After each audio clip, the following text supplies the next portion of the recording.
जंगल की जादुई दुनिया, सुखी जंगल का परिचय। आरंभिक दृश्य। एक सुंदर हरा भरा जंगल जहां पक्षी चहचहा रहे हैं और पेड़ हवा में लहरा रहे हैं। बहुत समय पहले की बात है। एक घना जंगल था जिसका नाम था सुखी जंगल, खुशहाल जंगल।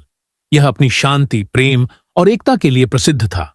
यहां हर जानवर एक दूसरे की मदद करता था और मिलजुल कर खुशी खुशी रहता था।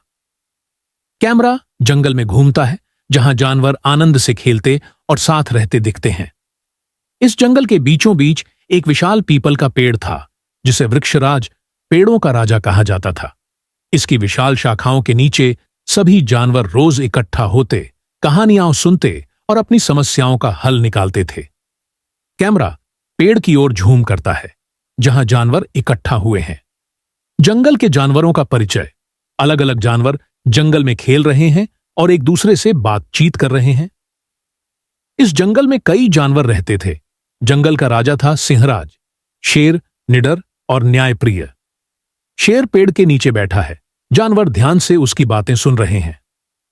यहां एक चालाक लोमड़ी भी थी जिसका नाम था चतुरानी, जो अपनी बुद्धिमानी से कई समस्याओं का हल निकालती थी।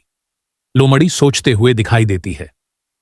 एक और दयालु और शांत स्वभाव वाला हाथी था जिसका नाम था गजेश, जो अपनी ताकत से दूसरों की मदद करता था। हाथी अपनी सूंड से एक छोटे जानवर की मदद करता है।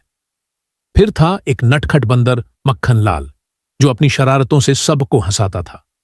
बंदर इधर उधर उछलता कूदता है और किसी जानवर को मजाक में छेड़ता है। और इन सब में सबसे समझदार था धीरेन, कछुआ, जो हमेशा धैर्य और बुद्धिमानी से बातें करता था। कछुआ धीरे धीरे चलता है, मुस्कुराते हुए ज्ञान की बातें करता है। जंगल में मुसीबत, तेज गर्मी, सूखते हुए पेड़, प्यासे जानवर और लगभग सूख चुकी नदी। एक दिन सुखी जंगल पर संकट आ गया। गर्मी बहुत बढ़ गई थी और जंगल की नदी सूखने लगी थी। सूखी नदी का दृश्य।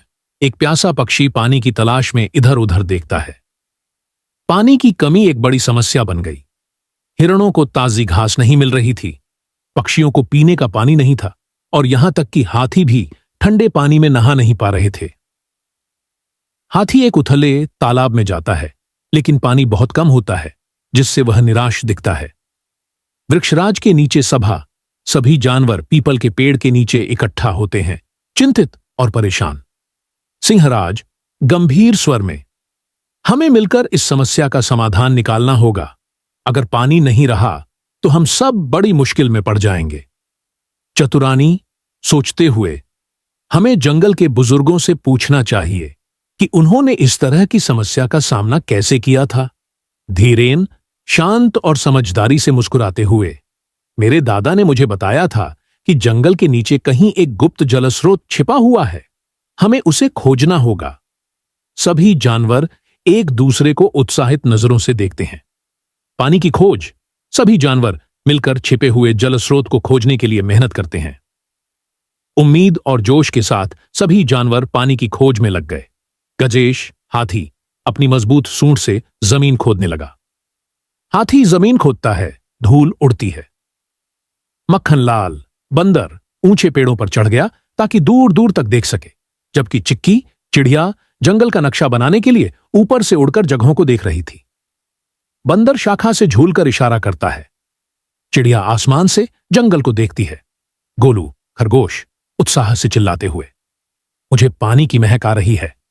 सभी जानवर गोलू की ओर दौड़ते हैं, उत्साहित होकर जलस्रोत की खोज। जानवर खोद रहे हैं। अचानक जमीन से पानी फूट पड़ता है। कड़ी मेहनत के बाद ठंडा और मीठा पानी जमीन से निकलने लगा। सभी जानवर खुशी से झूम उठे। जानवर पानी पीते हैं, खुशी से नाचते हैं। भव्य उत्सव। जंगल में उत्सव का माहौल, संगीत, नृत्य और खुशियां। सिंहराज गर्व से, यह हमारी एकता और मेहनत की जीत है। हमने मिलकर अपने जंगल को बचा लिया है। सभी जानवर तालियां बजाते हैं और खुशी मनाते हैं। उस रात पूरा जंगल संगीत और हंसी से गूंज उठा। मक्खनलाल ने अपनी कलाबाजियां दिखाईं और पक्षियों ने मधुर गीत गाए। बंदर कलाबाजी करता है, पक्षी मीठे स्वर में गाते हैं, हाथी लकड़ी पर ताल देता है। मुस्कुराते हुए, हमेशा याद रखना, जब हम एक दूसरे की मदद करते हैं तो कोई भी मुसीबत हमें हरा नहीं सकती। सभी जानवर सहमति में सिर हिलाते हैं, मुस्कुराते हैं। समाप्त।